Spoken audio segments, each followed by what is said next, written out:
Hello வணக்கம். MKS astro TV பார்த்து கொண்டு உள்ள ஜோதிடர்களுக்கும் ஜோதிட ஆராய்ச்சியாளர்களுக்கும் ஜோதிடம் கற்றுக்கொண்டு உள்ள ஜோதிட சகோதர சகோதரிகள் சொந்தங்கள் அனைவருக்கும் சேலத்திலிருந்து சுகநாடி ஜோதிட பேராசிரியர் அனைவருக்கும் வணக்கம். நம்ம வாரம் ஒரு வீடியோ எம்கேஎஸில் போடுவோம். அது மக்களுக்கு பயனுள்ளதாக இருக்கும். நான் போன வாரத்தில் ஒரு ஜாதகம் பார்த்தேன். அந்த ஜாதகத்தை தான் இப்போ உங்களுக்கு பதிவிட்டுருக்கிறேன். நான் ஃபோனில் போட்டு வீடியோவில் காட்டிருக்கிறேன். தெரிஞ்சால் பாருங்கள், இல்லைன்னா நான் சொல்கிறத எழுதி வச்சுங்க. இது ஒரு ஆண் ஜாதகம். 17/2/1973 11:11 AM தஞ்சாவூரில் பிறந்துக்கிறார். மேச லக்கணம். லக்கணத்துக்கு 2ல் சனி பகவான், 3ல் கேது, 5ல் சந்திரன், 9ல் செவ்வாய் ராகு, 10ல் குரு சுக்கரன், 11ல் சூரியன் புதன். இது ராசி கட்டம். நவம்ச கட்டம் பார்த்தீங்கன்னா விருச்சிக லக்கணம். லக்கணத்திலே சூரியன், கும்பத்தில் குரு, மேசத்தில் சந்திரன் புதன் கேது, ரிஷபத்தில் சனி பகவான், மிதனத்தில் செவ்வாய், கடகத்தில் சுக்கரன், துலாவில் ராகு. இது நவம்ச கட்டம். பிறந்த காலத்தில் கேது 5 வருஷம் 7 மாதம் 20 நாள், சுக்கரன் ஒரு 20, சூரியன் ஒரு 6, சந்திரன் ஒரு 10, செவ்வாய் ஒரு 7. ராகு திசையில் குரு புத்தி நடந்துக்கிட்டு இருக்குது. ராகு திசையில் குரு புத்தி 2026 11ஆவது மாதம் 12ஆம் தேதி வரைக்கும். அவருக்கு இன்றைக்கி வயசு 52 முடிஞ்சு 53ல் 11 மாதம் 4 நாள். இப்போ இது ஒரு ஆண் ஜாதகம். இப்போ இந்த ஜாதகத்தை நம்மகிட்ட கொடுத்துட்டு பலன் சொல்லணும்னு அவங்க கேட்குறாங்க, நம்ம கொடுத்துட்டு வாங்கிக்கிறோம். அப்போ நம்ம என்ன சொல்லணும்? ஜாதகத்தை பார்த்து பலன் சொல்லணும். நான் ஒரு வித்தியாசமாக சுகநாடி முறையில் ஜோசியம் சொல்லுவேங்க. இந்த ஜாதகத்துக்கு வித்தியாசம் சொன்னாங்க, இந்த திசை புத்தியெல்லாம் வச்சுங்க அப்படின்னேன். திசை புத்தியெல்லாம் வச்சுங்க சார், திசை புத்தியெல்லாம் இருக்குடா, படைப்பு பண்டமண்டல் எப்படி இருக்குது நான் பார்த்து அதை தான் பலன் சொல்லுவேன் அப்படின்னு நான் சொன்னேன். அதை உங்ககிட்ட சொல்கிறேன் பாருங்க. அவர்கிட்ட சொல்லிவிட்டு உங்ககிட்ட இதை சொல்கிறேன். இந்த வீடியோவை அவர்கிட்ட பர்மிஷன் வாங்கி இந்த வீடியோவை எம்கேஎஸில் போட்டு அவருக்கு ஷேர் பண்ணுவேன். முதல்ல அவருக்கும் போய் பார்ப்பார். அவர்கிட்ட என்ன சொன்னால் அப்படியே வீடியோவில் சொல்கிறேன். நான் அவர் ஃபோன் நம்பர் வேணுமோ கூட தரேன், கேட்டு பேசிக்கிங்க. நான் சொன்னேன் இந்த ஜாதகத்தில் திசை புத்தியும் நான் பலனே சொல்லலை, எந்த திசை புத்தியும் சொல்லலை. நான் சொல்கிறேன் பாருங்கள், ஒரு வித்தியாசம் பலன் சொல்கிறேன்னு. லக்கணம் எந்த நட்சத்திரத்தில் இருக்குதுன்னு எடுத்தேன். அவர்கிட்ட சொன்னேன். லக்கணம் மேச லக்கணம், பரணி 4ஆம் பாதத்தில் லக்கண புள்ளி இருக்குதுங்க. அந்த பரணிக்கு அதிபதி சுக்கரன் 10ல் இருக்கிறார். 1-10 தொடர்பு. எந்த ஒரு ஜாதகத்திலையும் 1-10 இப்படி தொடர்பு இருந்தால், லக்கணம் என்ற நட்சத்திராதிபதி 10ஆம் பாவத்தில் இருந்தால் அந்த ஜாதகனுக்கு தொழில் விருப்பமான தொழில் செய்கிறதுக்கு விருப்பமாக இருக்கணும். தொழில் பற்றி கஷ்டப்பட மாட்டார், தொழில் பற்றி பயந்துக்க மாட்டார். எந்த தொழில் கொடுத்தாலும் அந்த தொழிலை விரும்பி அந்த தொழில் செய்வார். தொழிலும் அவரும் விருப்பமாக இருக்கும். தொழிலுக்கு இவரை பிடிக்கும், இவருக்கு தொழிலை பிடிக்கும் அப்படின்னு சொன்னேன். உங்களுக்கு தொழில் ரொம்ப பிடிக்கும், விரும்பி பிடிக்கும். தொழிலை பார்த்து அஞ்ச மாட்டீங்க, தொழில் அழகாக செய்வீங்க. நீங்கள் ஒரு தொழில் செய்கிறீங்கன்னா அந்த தொழில் செய்கிற இடத்துல ஒரு கம்பெனியில், உதாரணமாக ஒரு கம்பெனியில் நீங்கள் வேலை செய்கிறீங்கன்னா அந்த கம்பெனியில் உங்களுக்கு மேலே இருக்கிறாங்க பற்றி அதிகாரிகள் உங்களை பாராட்டுவாங்கள ஒழிஞ்சு திட்ட மாட்டாங்கன்னு அவர் சொன்னார். 20 வருஷமாக ஒரே கம்பெனியில் வேலை செய்கிறாராம். 20 ஆண்டுகளாக ஒரே கம்பெனியில். இப்போ 53 நடக்குதுங்களா, நான் ஒரு 7 வருஷமாக அதே கம்பெனியில் ரிட்டையர்மெண்ட் வரைக்கும் இருப்பீங்கண்ணே. ஆமாம் சார். எப்பவுமே லக்கன் என்ற நட்சத்திராதிபதி 10ல் இருந்தாலும், லக்னாதிபதி என்ற நட்சத்திராதிபதி 10ல் இருந்தாலும், ராசி என்ற நட்சத்திராதிபதி 10ல் இருந்தாலும் வேலை மேலே அவ்வளோ பிரியமாக இருப்பாங்க. அவங்க செஞ்ச வேலையை யாரும் குறை சொல்ல மாட்டாங்க. வேலை சூப்பர், வேலை அருமை. 20 வருஷமாக ஒரே கம்பெனியில் வேலையில் இருக்கிறாங்க. இன்னும் 7 வருஷத்துக்கு அதே ஒரே கம்பெனியில் வேலை செய்கிறாங்க. தனியார் கம்பெனியில் தான் அது வேலை செய்கிறாரு. நல்ல சம்பளம் தராங்க, நல்ல மதிப்பு தராங்க, நல்லபடியாக தொழில் போயிட்டு இருக்குது அவருக்கு.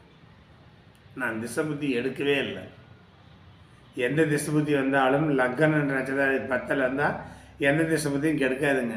அதெல்லாம் கெடுக்காது. பலமாயிருச்சு. லக்னம் நின்ற நட்சத்திராதிபதி சுக்கிரன் 10ல், லக்னாதிபதி செவ்வாய் நின்ற நட்சத்திராதிபதி கேது. அந்த கேது லக்னத்துக்கு 3ல், 3ஆம் இடம் கை, எழுத்து வேலை, கம்ப்யூட்டரு, இதெல்லாம் தொடர்பு அருமையாக இருக்கும். லக்னாதிபதி செவ்வாய் கேது செவ்வாய் நட்பு கிரகம். 3, 9 தொடர்பு. வெளிநாட்டில் வேலையிலான்னு கேட்டால் ஆமான்னு விட்டார். 3, 9 தொழில், வெளிநாட்டு வேலையான ஆமான்னு விட்டார். லக்னாதிபதி 9ல், ஓடியவனுக்கு 9ல் குருன்னாங்க. லக்னாதிபதி 9ல் இருந்து லக்னாதிபதி நின்ற நட்சத்திராதிபதி 3ஆம் பாவத்திலேயோ 12ஆம் பாவத்திலேயோ இருந்த வெளிநாட்டு வேலை. லக்னாதிபதி 9ல் இருந்து அவர் நின்ற நட்சத்திரம் 3, 12ல் இருந்தால் வெளிநாட்டு வேலை. இதெல்லாம் நோட் பண்ணிங்க, எழுதிங்க. திசை புத்தியெல்லாம் தேவையே இல்லை. திசை புத்தி அப்பாற்பட்டது. திசை புத்தி வச்சும் பலன் சொல்லலாம், நான் இல்லைன்னு சொல்லலை. திசை புத்தி வச்சும் பலன் சொல்லலாம், ஃபண்டமெண்டல் வச்சும் பலன் சொல்லலாம். அது எங்கள் சுகர்னு அடிமுறை. லக்னாதிபதி 9ல், 9ஆம் இடங்கிறது ஓடியவருக்கு 9, வேறு ஊர். அவர் நின்ற நட்சத்திரம் 3. அப்போ 3, 9 தொடர்பு. 3, 9 ராகு தொடர்பு, வெளிநாட்டு வேலை. ஆமான்னு. சரி. உடலாதிபதி சந்திரன் 5ல், அவர் கேதுக்கார். அந்த கேது 3ல். அப்போ லக்கணத்துக்கு 3, 5, 9 லக்கணாதிபதி லக்கணம் தொடர்பு 10ஓட. லக்கணம் 3, 5, 9, 10 தொடர்பு, வெளிநாட்டு வேலை, தொழில் சிறப்பு அப்படின்னு நான் சொன்னேன். ஆமாங்க, ஒரே கம்பெனியில் வேலை செய்கிறேன், நல்லா இருக்குது, நல்ல சம்பளம் தராங்க, நல்ல மதிப்பு தராங்க, நான் ஒரே கம்பெனியில் வேலை செய்கிறேன், நல்லா ஜாலியாக சந்தோஷமாக இருக்கிறேன். தொழில் பற்றி எந்த ஒரு நீங்கள் சொன்ன மாரி எந்த ஒரு மாற்றமோ தொழில் தடுமாற்றமோ எதுவும் கிடையாது, நல்லா இருக்குன்றார். நான் எடுத்தோன்னே இதுதான் சொன்னேன். உங்ககிட்ட வீடியோவில் என்ன சொல்கிறேன்னா அதை தான் அவர்கிட்ட சொன்னேன். இது எங்கள் சுகநாடி மாடல். நீங்கள் திசை பற்றி எடுத்துக்கிட்டு பலன் சொன்னாலும் சரி, எங்கள் சுகநாடி முறையில் எடுத்து பலன் சொன்னாலும் சரி. அப்போ இவருக்கு தொழில் ஸ்தானம் நல்லா இருக்குது, லக்னம் நல்லா இருக்குது, சந்தனம் நல்லா இருக்குது, லக்னாதிபதி நல்லா இருக்குது, அது 3 பலமாக இருக்குது, தொழில் பாவத்தோடு நல்லா இருக்குது. இன்னொன்று பாருங்கள், 10ஆம் பாவத்தில் குருவும் சுக்கிரனும். அந்த குரு சூரியன் 11ல் குருவோட காலில், அவர் செவ்வாய் காலில் உட்காந்துக்கிறார் சூரியன். அப்போ அங்கே 1, 10 தொடர்பு வந்துடுது. சுக்கிரன் லக்கணத்துக்கு 10ல், சுக்கிரன் சந்திரன் லக்கணத்துக்கு 5ல், கேதுக்கால். கேது உட்காந்து 3ல், கேது உட்காந்தது குருவோட கால். அப்போ அது 1, 5, 3, 10 தொடர்பு வந்துடுது. இப்போ 10ஆம் பாவத்தில் இருக்கிற கிரகத்துக்கும் 10, 3, 5, 9 தொடர்பு வந்துடுச்சு. இப்போ லக்னம், ராசி, லக்னாதிபதி 10ஆம் பாவத்தோடு தொடர்பு இருக்குது, தொழில் சிறப்பாக இருக்குது, நல்லா இருக்குது. அவருக்கு சொன்னது இதுதான். சரி, ரைட். அடுத்து இன்னொரு ஆளுக்கு சொன்னேன், மெய் மறந்து போயிட்டார். ரொம்ப ரொம்ப ரொம்ப சந்தோஷப்பட்டார். ஒரு ஜாதகத்தில் 6ஆம் அதிபதி நின்ற நட்சத்திராதிபதி பலவீனப்பட வேண்டும், நேசமாக வேணும், பலம் குறைஞ்சாதான் நன்மை. இப்போ இந்த லக்னத்துக்கு மேஷ லக்னத்துக்கு 6ஆம் அதிபதி புதன், குருவோட காலில் குரு நேசம். அப்போ 6 கூடன்னு பலம் இருந்துச்சு. நான் சொன்னேன், உங்களுக்கு உலகத்தில் எதிரியே கிடையாதுண்ணே. உங்களுக்கு போட்டி பந்தயத்தில் நீ வெற்றி பெறுவீங்க, உங்களுக்கு எதிரி கிடையாது, நோய் வராது, கடன் வராது, தொல்லைகள் வராது, இமிசைகள் வராது. அப்படின்னா எனக்கு எதுவுமே இன்னும் வந்ததில்லைன்றார். மனம் குளிர்ந்து போய் சந்தோஷமே நல்லா இருக்குதுன்னார். 6ஆம் அதிபதி நின்ற நட்சத்திர நேசம் பெற்றால் ஜாதகனுக்கு எதிரி கிடையாது, நோய் கிடையாது, கடன் கிடையாது, எதிர்கால தொல்லைகள் கிடையாது, வம்பு வழக்கு கிடையாது, அடிதடி கிடையாது, எதுவுமே இருக்காது. எல்லாரும் உலகமே அவரோட அனைவரும் அன்பாக தான் பேசுவாங்க, அன்பாக தான் இருப்பார்.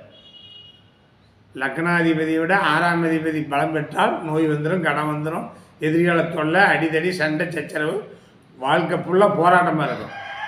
லக்னாதிபதியோட 6ஆம் அதிபதி பலம் பெறக்கூடாது. இப்போ இங்கே லக்னாதிபதி பலம் பெற்று 9ல் இருந்து பலம் பெற்றுக்கிட்டார். 6ஆம் அதிபதி நின்ற நட்சத்திரம் நேசமாயிடுச்சு. 6 கூடையும் தொல்லைகள் இல்லை அப்படின்னு ஆமான்னு விட்டார். இப்போ லக்னத்தை சொன்னோம், 10 சொன்னோம், 6 சொன்னோம். நல்லா இருக்குது, சிறப்பாக இருக்குது. இது ஒரு அருமையான ஜாதகம், நல்ல ஜாதகம். அடுத்த லக்னத்துக்கு 2ஆம் பாவத்தில் சனி பகவான் புஷ்கர் நவம்சத்தில் இருக்கிறார். எப்பவுமே பொருளாதாரம் வற்றாதுங்க. உங்களுக்கு காசி பணம் எந்த நேரமும் வந்து கொண்டே இருக்கும். காசி பணம் இல்லைன்னு போவார். அப்போ வறுமைங்கிறது கிடையாதுங்க, வறுமையே கிடையாது. பிறந்தது வறுமையே கிடையாது. ஒரு ஜாதகத்தில் 2ஆம் பாவத்தில் பலமான கிரகம் இருக்க வேண்டும். 2ல் ஆட்சி பெற்ற கிரகம் இருக்கணும், உச்சம் பெற்ற கிரகம் இருக்கணும், புஷ்கரண நவம்சமாக இருக்கணும். இப்படி இருந்தால் பலமாக இருக்கும். 2ஆம் பாவம் பொருளாதாரம், பண வரவு, முகம், ராசி, பேச்செல்லாம் நல்லா இருக்கும், சிறப்பாக இருக்கும். 2ஆம் பாவம் நல்லா இருக்கும் அப்படின்னு ஆமான்னு விட்டார்.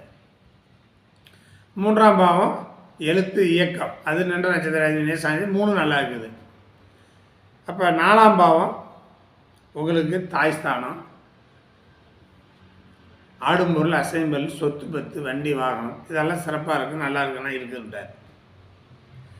இப்போ 1, 2, 3, 4, 5, 6 பாவம் வரைக்கும் எடுத்துட்டுனா அடுத்து 7ஆம் பாவம். 7ஆம் அதிபதி 10ல், 2 7ஆம் அதிபதி சுக்கிரன் 10ல், சந்திரங்கால், சந்திரன் லக்னத்துக்கு 5ல், கேதுக்கால், கேது 3ல், கேது உட்காந்து குருக்கால், குரு நேசம். அப்போ மனைவியும் வேலைக்கு போகிறாங்களான்னு கேட்டேன். ஆமான்னு விட்டார்.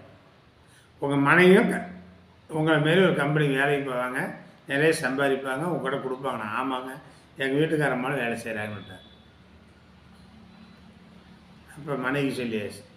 ஆயுள் ஸ்தானம் அவருக்கு நம்மளும் எடுத்துக்கணும்ல. ஆயுள் ஸ்தானம் 8ஆம் பாவம் ஆயுள்காரகன் செவ்வாய், லக்னாதிபதியும் அவரே, 8ஆம் அதிபதியும் அவரே, அவர் பலமாக இருக்கிறார். ஆயுள் ஸ்தானாதிபதி சனி பகவான், புஷ்கர் நவம்சம், 2ம் பலமாக இருக்குது. தீர்க்க ஆயுள் 100 வருஷங்க, ஆயுள் தீர்க்கம், எந்த கண்டமும் வராதுன்னு நல்லா இருக்குதுன்றார். 9ஆம் பாவம் தான் பேர், புகழ், பட்டம், பதவி எல்லாம் நல்லா இருக்குது. 9ஆம் பாவத்தில் செவ்வாய் கேதுக்காலில் இருக்குது. ஒரு ஜாதகத்தில் செவ்வாய் கேது சாரத்தில் இருந்தாலும், கேது செவ்வாய் சாரம் இருந்தாலும் சொத்து சேரும். அவங்களுக்கு பண வசதி, சொத்து, பேர், புகழ், சந்தோஷம் இருக்கும். எந்த பாவத்தில் அந்த பாவத்தினுடைய காரகத்தை செயல்படுத்தும். இப்போ 9ஆம் பாவம் பட்டம், பதவி, பேர், புகழ், அன்னதானம், கோயில் கட்டுவது, கும்பாபிஷேகம் நடத்துவது, வசூல் பண்ணுவது, பஞ்சாயத்து தலைவர், அண்ணனுக்கு சேங்கிறாங்களே மாரி தலைவர் பதவி, இதெல்லாம் நல்லாயிருக்கும். அண்ணன் பேர் நல்லா இருக்குங்க, நல்லா இருக்குன்றார். 10ஆம் பாவம் தொழிலும் சொல்லியாச்சு. 11ஆம் பாவம் எண்ணி ஆசை, அப்படிலாம் சந்தோஷம், கஜானா மீதி பண்ணுறக்கூடிய இடம். 11ஆம் பாவத்தில் சூரியன் லக்னாதிபதி காலில், லக்னாதிபதி கேது காலில், கேது இல்லை அருமையான இடத்துல இருக்குது. 11ஆம் பாவம் நல்லா இருக்குது. 12ஆம் பாவம், 12ஆம் அதிபதி 10ல் இருந்தாலும், 10ஆம் அதிபதி 12ல் இருந்தாலும் வெளிநாட்டு யோகம் நல்லா குறித்து வச்சுக்கிங்க. ஒவ்வொரு வீடியோவில் நான் சொல்கிற விதியெல்லாம் நிறைய குறித்து. 10ஆம் அதிபதி 12ல் இருந்தாலும், 12ஆம் அதிபதி 10ல் இருந்தாலும், 12ஆம் அதிபதி 10ல் இருந்தாலும், 10ஆம் அதிபதி 12ல் இருந்தாலும் வெளிநாட்டு வேலை. 12ங்கிறது பரதேசம்னு சொன்னாங்க, வேறு ஊருங்க. 10 கூட 12க்கு போனால் வேறு ஊருக்கு தொழிலுக்கு போகணும். 12 கூட 10க்கு வந்தால் வேறு ஊருக்கு தொழிலுக்கு போகணும். 12 கூட 7ல் இருந்தால் வேறு ஊரில் பொண்ணு கல்யாணம் பண்ணணும். 7ஆம் அதிபதி 12ல் தான் அயல்நாடு, அயலூர், வெளிநாட்டில் பொண்ணு கல்யாணம் பண்ணணும். இப்படி எடுத்து சொல்ல வேண்டியதான். அதெல்லாம் ஒன்றும் மாற்றமே இல்லை. இப்போ இவருடைய 12 பாதி எடுத்து சொன்ன திசை பற்றியும் எடுத்து பலனே சொல்லலை. அவருமே கேட்டார், எனக்கு லாட்ரி சீட்டு யோகம் உண்டான்னு கேட்டார். கண்டிப்பாக லாட்ரி சீட்டில் யோகம் உண்டு. லாட்ரி என்பது 3, 6 சம்மந்தப்பட்டால் லாட்ரி இருக்கும். 3, 6 கூடையவன் பலன் எழுந்து போயிது, நல்லா இருக்குது. லாட்ரி சீட்டில் யோகம் விடுவோம். தொழில் நிறைய சம்பாதிப்பீங்க, நிறைய சொத்து பற்றி சேர்த்துவீங்க, நல்லா இருப்பீங்க. வெளிநாடுகளில் வேலை செய்வீங்க, வெளிநாட்டிலேயே குடியுரிமை கொடுத்துருவாங்க, வெளிநாட்டிலேயே வீடு, வண்டி, வாகனம் வாங்கிக்குவீங்க, சொத்து பற்றி வச்சுவீங்க. அங்கேயே பிழைப்பீங்க, நல்லா இருப்பீங்கன்னு சொன்னேன். அருமையாக இருக்கிற 20 வருஷமாக வெளிநாட்டில் இருக்கிற லண்டனில் இருக்கிறாரு. கடைசியில் தான் சொன்னார், நான் வெளிநாட்டில் லண்டனில் இருக்கிறாருன்னார். அப்போ அவருக்கு சிறப்பாக அந்த 12 பாவம் சொன்னோம். அவரே கேட்டார், எங்களுக்கு குழந்தை பற்றி சொல்லுங்கன்னார். 5ஆம் பாவத்தில் ஒரு கிரகம் இருந்து அது பலம் பெற்றால் அது ஒரு குழந்தையை புத்திர பாவத்தை கொடுக்கும். 5இல் சந்திரன் கேதுக்கால், கேது போய் லக்னத்துக்கு 3 பலமாக இருக்குது, ஒரு ஆண் குழந்தை. 5ஆம் அதிபதி சூரியன், அவர் கும்பராசியில் இருக்கிறார். அங்கே 2 கிரகம் இருக்குது. அங்கே 2 பெண்ணு ஒரு ஆண், 2 பொண்ணு ஒரு ஆணாக கேட்டேன். ஒரு ஆண் ஒரு பொண்ணு தான் குடும்ப கட்டுப்பாடு பண்ணிக்கிட்டு இருந்தார். அதுக்கு நாம் பொறுப்பு இல்லை. இன்னொன்று இருக்குது, பெற்றுக்கலாம் போதுங்க 2 விட்டார், ஒரு ஆண் பெண். அப்போ அந்த கிரகங்கள் நல்லா இருக்குது. எங்கள் குழந்தைங்களோட எதிர்காலம் எப்படிங்கிறாங்க, 5ஆம் பாவத்தில் எந்த கிரகம் இருக்குது பலம் பெற்றால் அதை லக்கணமாக போட்டுக்கணும். 2ஆம் அதிபதி லக்கணத்தை பார்க்குது. 5இல் சந்திரன் இருக்குது, லக்கணமாக போட்டு பாருங்க. 2ஆம் அதிபதி போதான் லக்கணத்தை பார்க்குது, லக்கணாதிபதி லக்கணத்தை பார்க்குது. நல்லா படிக்குங்க குழந்தைங்க. என்ன எப்பவுமே 5இல் ஒரு கிரகம் இருந்து பலமாக இருந்தால், பலவீனப்பட்டு இருந்தாலும் அதுக்கு லக்கணமாக போடலாம். பலமாக இருந்தால் நன்மை சொல்லுங்கள், பலவீனப்பட்டால் தீமை சொல்லுங்கள். இப்போ மேசல் இருக்கிறதுக்கு 5ஆம் பாவத்தில் சந்திரன் இருக்குது, அவர் கேதுக்கால், கேது 3 பலமாக இருக்கிறார், நல்லா இருக்குது. சரி, அதுதான் லக்னமாக போட்டுக்கிறோம். லக்னாதிபதியும் 2ஆம் அதிபதியும் சூரியனும் புதனும் கும்பத்தில் இருந்து லக்கணத்தை பார்க்குது. அப்போ படிப்பாங்க, வாக்குஸ்தான் நல்லா இருக்குது. இதே சூரியனும் புதனும் 8ல் இருந்தால் உன் குழந்தைங்க படிக்காதுன்னு சொல்லுவேன், படிக்க மாட்டாங்க. இப்போ அவங்க 2 பேரும் இந்த லக்கணத்துக்கு, இந்த ஜாதகம் சிம்மத்தில் சந்திரன் இருக்குதா லக்கணமாக போட்டால் குழந்தைங்க 2 படிக்கணும், நல்லா படிக்கிறாங்க. இப்போ திசை புத்தி எடுத்து நான் பலனே சொல்லலையே. 12 பாவம் என்ன செய்யுமா, இந்த பண்டமண்டல் இதுதான் திசை புத்தியில் ஓடும். இது நல்லா இருந்தால் திசை புத்தி நல்லா தான் இருக்கும். இதுவும் கெட்டு போய் திசை புத்தியும் கெட்டு போய்ட்டு அவரை காப்பாற்றவே முடியாது. இப்படி தான் நேற்று நான் பலன் சொன்னவருக்கு. இது ஒரு நல்ல ஜாதகம், அருமையான ஜாதகம்.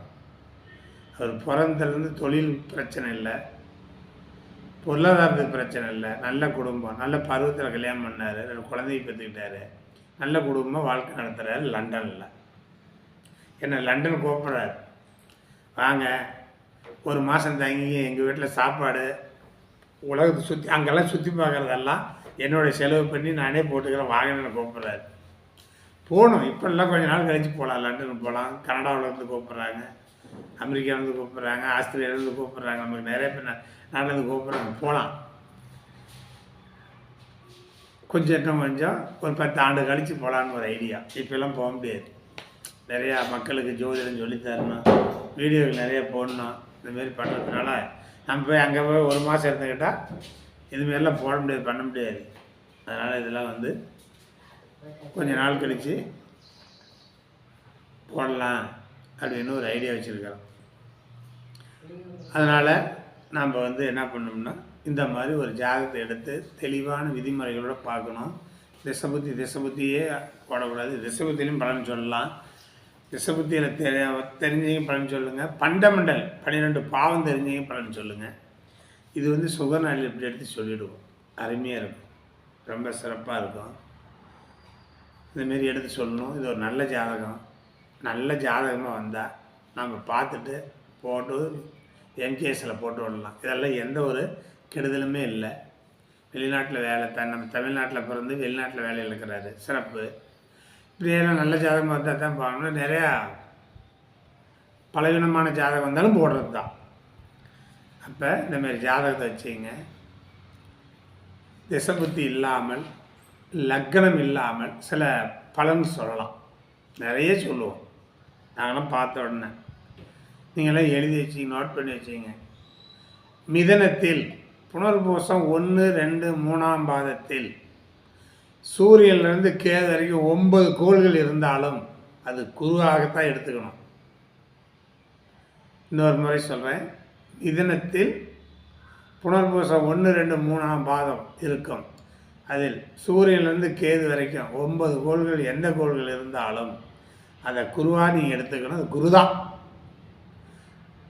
மிதுனத்துக்கு நேர் 7ஆம் இடம் தனுசு. அங்கே பூராடம் 1 2 3 4 பாதம் இருக்கும். சூரியன்லேருந்து கேது வரைக்கும் 9 கோள்கள் இருந்தால் அங்கே சுக்கிரனாக தான் இருக்கும். அப்போ இங்கே மிதுனத்தில் குருவும் தனுசில் சுக்கிரனமாக இருக்கும். அப்படி இருந்து சுக்கிரனோடு என்னென்ன கிரகங்கள் இருக்குதோ அந்த கிரகமெல்லாம் பலவீனப்பட்டுவிடும். அந்த கிரககாரமெல்லாம் தோற்று போயிடும். அந்த கிரககாரமெல்லாம் பலனில்லாத போயிடும் அந்த ஜாதகனுக்கு. இப்போ உதாரணமாக சொல்கிறோம், இதை நான் சொல்கிற விதியை நல்லா வாங்கிக்கணும். மிதுனத்தில் புனர்பூசம் 1 2 3ஆம் பாதத்தில் சூரியனிலிருந்து கேது வரைக்கும் 9 கோள்கள் எது இருந்தாலும் அது குருவாக மாறிக்கும். தனுசில் பூராடம் 1 2 3 4 பாதத்தில் சூரியன்லேருந்து கேது வரைக்கும் எந்த கிரகம் இருந்தாலும் சுக்கிரனாக தான் இருக்கும். அப்போ 1 7க்கு குருவும் சுக்கிரனும் எடுத்துக்கணும், பகையான கிரகம். அந்த சுக்கிரன் கூட தனுசில் சுக்கிரன் கூட ஒரு சூரியன் இருக்குது. இப்போ சூரியனும் சுக்கிரனும் அங்கே இருக்குது, அல்லது சூரியனும் சந்திரனுமே இருக்குது. 2 பேருமே போராடங்காலில் இருக்குது. இப்போ சூரியன் இருக்குதுன்னு வச்சுக்கிங்க, அந்த ஜாதகனுக்கு அப்பா இருக்க மாட்டேன்னு சொல்லலாம். அங்கே மிதுனத்தில் புனர்பூசம் 1 2 3ஆம் பாதத்தில் எந்த கிரகம் இருந்தாலும் சரி, இங்கே சுக்கிரனோடு சூரியன் இருந்தாலும் சரி, சுக்கிரனோட நட்சத்திரத்தில் ஏதாச்சும் ஒரு கிரகம் இருந்து சூரியன் இருந்தாலும் அப்பா இருக்க மாட்டார். சந்திரனும்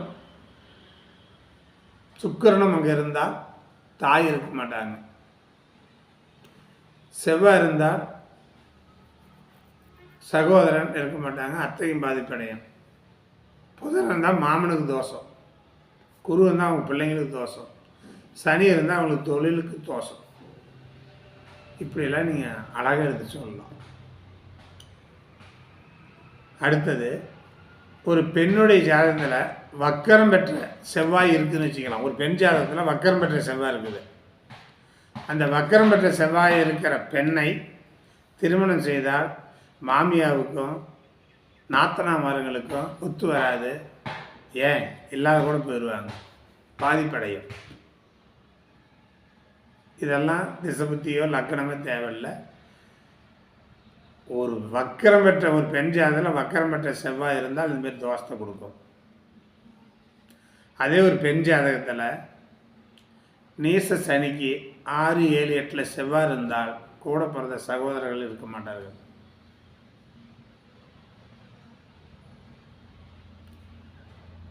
ஒரு ஆணுடைய ஜாதகத்தில் செவ்வாய் ராகு சாரம் ஏறினாலும் ராகு செவ்வாய் சாரம் ஏறினாலும் உடன்பிறப்புகள் தோஷம் ஏற்படும். அண்ணனுக்கோ தம்பிக்கோ தோஷங்கள் ஏற்படும். எப்போதுமே எத்தனை நிமிஷம்? அப்போ இந்த மாதிரி இப்போ நான் சொன்ன பார்த்தீங்கன்னா இந்தமாரி ஒரு 2000 விதி வச்சுருக்கிறேன். லக்கணமும் திசைபுத்தி இல்லாமல் இந்தமாரி சொல்லிக்கிட்டே போகலாம். நிறைய விதிகள் சொல்கிறேன். ஒவ்வொரு வீடியோவில் ஒரு 5 விதி சொல்கிறேன், ஒரு ஜாதகத்தை போட்டு சொல்லலாம். அப்போ இந்தமாரி நிறைய விதிகள் நம்ம படித்து வச்சுக்கணும், மனசால் வச்சுக்கணும். அப்போ MKS அஸ்ட்ரோ டிவியை பார்த்து கொண்டு உள்ள ஜோதிடர்கள், ஜோதிட ஆய்வாளர்கள், ஜோதிடர் கற்றுக்கொண்டு உள்ள எல்லாரும் ஷேர் பண்ணுங்கள், சப்ஸ்கிரைப் பண்ணுங்கள், லைக் பண்ணுங்கள். அது மட்டும் இல்லாமல் சுகநாடி என்ன ஜோதிட ரகசியம்னு நான் சொன்ன மாரி 2000 விதியோடு ஒரு புக் எழுதிருக்கிறேன், 2 புக்கு எழுதிக்கிறேன். அந்த புக்கை வாங்கி படிங்க. இந்த விதிகள் முறையெல்லாம் நல்லா மனசில் ஏறிக்கும். அப்போ உங்களுக்கு அருமையாக ஜோதிடம் வரும், ஜோதிடர் தெளிவாக சொல்லலாம் அப்படின்னு சொல்லி உங்களிடம் விடைபெற்று மீண்டும் சந்திப்போம். நன்றி, வணக்கம்.